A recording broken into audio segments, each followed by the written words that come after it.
But I want to just, something you said, Adam, that I think is really important. There were loads of things, what you said about sleep as well, Patrick, remind me to come back to that. But you said this thing that's really important, which is, the phone you use has the technology that NASA were using like 30 years ago. And that feels like democratization, and in some ways is. But you've got to ask yourself, what is that technology being deployed for? Is it being used to make your life better, or is it being used to invade your attention? Now, it could be used to make your life better. We could democratize it. At the moment, it isn't.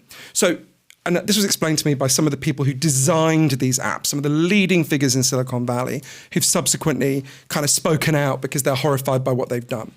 So let's say you pick up your phone now, Patrick, and isn't it funny how it feels quite invasive to touch someone's phone? Sorry, I didn't mean to. It feels like weirdly personal, like I've touched your body. Like their private parts Exactly, right there. exactly. Hey, buddy, don't relax. be to me now.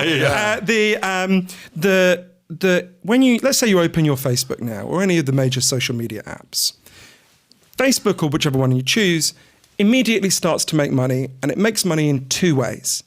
The first way is obvious. You start to see ads. We all know how that works. The second way is much more important. Everything you do on Facebook is scanned and sorted by their algorithms because they're building up a profile of who you are. So let's say that you like Donald Trump, Bette Midler, and you tell your mom you just bought nappies.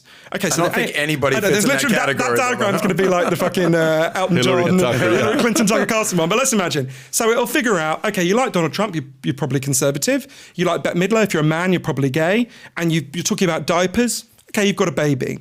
It's building up an enormous, imagine it's got tens, if not hundreds of thousands of data points about you.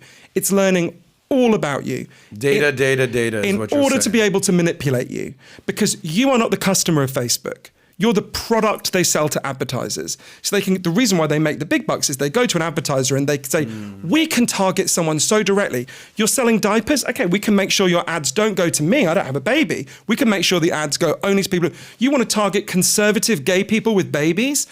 We can get you there, right? That's why they're so lucrative. But what this means is, every time you close Facebook or TikTok or Snapchat or any of them, what happens is those revenue streams disappear.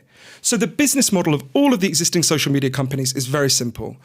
All of their engineering power, all of their algorithms, all of this genius they have is geared towards one thing: figuring out how do we get Patrick and Adam and their kids to pick up their phone more often and scroll for longer, right? It is designed to invade our attention. Sean Parker, one of the biggest initial investors in Facebook, said, the Napster dude, said, we designed Facebook specifically to invade people's attention. We knew what we were doing, and we did it anyway. Is that something new?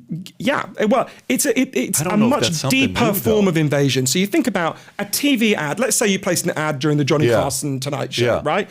That's a blanket thing that's going to, whatever it was back then, 50 million people. That's very different to something that knows what you messaged your mom about last night, that's learning all these deep patterns about your mind. Yeah, I think the DM part, the private conversations, that's that's my privacy. But it's not a privacy thing. Privacy is part of it, but it's that they can learn how to hack your attention much more accurately. They're learning the weaknesses in your attention. Do you think that's innovation, or do you think that's manipulation? Well, it's a form of innovation, but it's a form of innovation that harms our attention and has all sorts of negative outcomes. So if you enjoyed this little short segment from the podcast that we did, here's another short segment to watch. Or if you want to see the entire podcast, click over here. Take care, everybody. Bye-bye.